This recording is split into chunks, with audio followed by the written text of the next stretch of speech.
ডাক্তারে গেছিলাম। তো ডাক্তার দেখিয়ে বেরোনোর পরপরই আমার ফোন আসে যে তোমাকে আজকেও আসতে হবে ব্রাইড সাজানোর জন্য। তো তার আগের দিন আমি ওদেরকে পার্টি মেকআপ করে দিয়েছিলাম চারজনাকে। হাই এভরিওয়ান, তো তোমরা সবাই কেমন আছো? আশা করছি ভালো আছো, আমিও খুব ভালো আছি। তো welcome back to my another video. আমার নতুন একটি ভিডিওতে তোমাদের অনেক অনেক স্বাগত। তো আসার পর একটু আগে রস খেয়ে নিয়েছিলাম, আর সারাদিন যেহেতু কিছু খাওয়া হয়নি, তো বাড়িতে আসার পর মনে হচ্ছিলো একটু খিদে লাগছিলো। তো আসার পর একটা রোল নিয়ে আসলাম, তো সেই রোলটা একটু খেয়ে নিয়েছিলাম। তারপর ওটা খাওয়া দাওয়ার পর ওদের বাড়িতে পৌঁছোই। তো ওখানে যখন আমার কাছে ফোন আসে, খুব তড়িঘড়ি করে আমি ওখান থেকে বেরিয়ে যাই, অনেকটাই দূরে ছিলাম।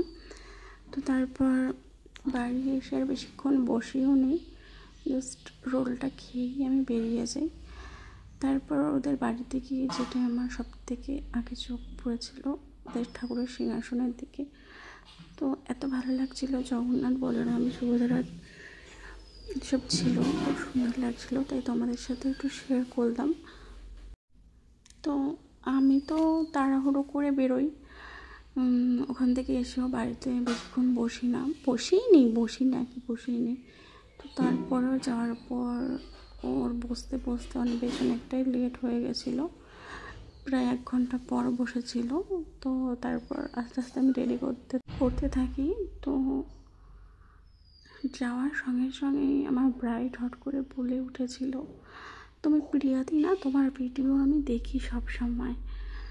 জানি না এই কথাটা শোনার জন্য আমি আদৌ যোগ্য কি নয়, কারণ আমি খুব বড় সেলিব্রিটি মানুষ নই। শখের বশে কিছু ভিডিও তোমাদের সাথে শেয়ার করি, আর নিজের কাজটা কতদূর এগোতে পেরেছি বা কতটা পারি নিজেও জানি না। তবে সবসময় চেষ্টা করি নিজের 100% দিয়ে কাজটাকে করার। তো জানি না কতটা কি হয়।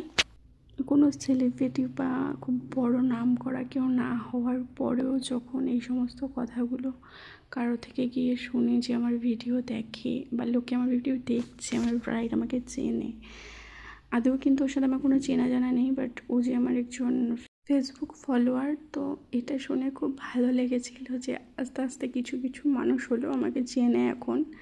তো খুব ভালো লাগে এগুলো শুনতে পেলে, তখন কতটা যে খুশি লাগে কি করে বলবো, বলে বোঝানোর মতো নয় ওটা।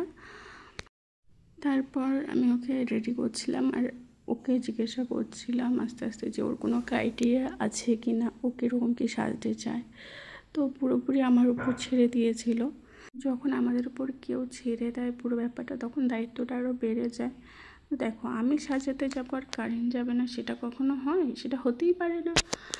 কি বলবো, মানে বলার কোনো ভাষা নেই। বেসটা পুরো কমপ্লিট করেছি, হেয়ারস্টাইল করবো, সেই মুহূর্তেই কারেন্টটা চলে যায়।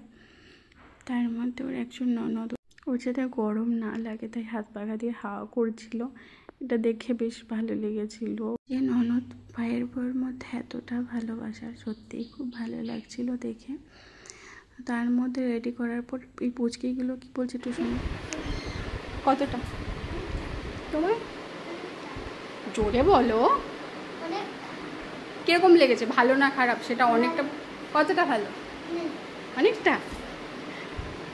আমি কিন্তু প্রথমে ওদেরকে কিছুই জিজ্ঞাসা করিনি, প্রথমে এসে ওরা বলছিল যে কি সুন্দর লাগছে কাকে, কি খুবই ভালো লাগছে, তাই ওদের একটু ভিডিও ক্লিপ নিলাম। তারপর ননদকে রেডি করছিলাম। তো এই ছিল আজকের ওর ফাইনাল লুক। তো তোমরা দেখে জানিও কেমন হয়েছে। তো আজকের মতো ভিডিওটা এতটুকুই, আবার দেখা হচ্ছে নতুন কোনো একটি ভিডিওতে খুব তাড়াতাড়ি। ততক্ষণ সবাই ভালো থাকবে, সুস্থ থাকবে। তো আজকের মতো টাটা। তো ওদের বাড়ি থেকে আমাকে না খেয়ে কিছুতেই ছাড়বে না। তো খেতে গিয়ে একটা প্রথম দেখলাম যে বাড়ির বউদের একটা ক্যাটারিং খুলেছে, তো খুব ভালো লেগেছিলো এটা নতুন দেখে। এমনিতে তো মেয়ের পরে, কিন্তু বাড়ির বউদের ফার্স্ট টাইম দেখলাম। তো ভিডিওটা কেমন লাগলো অবশ্যই জানিও।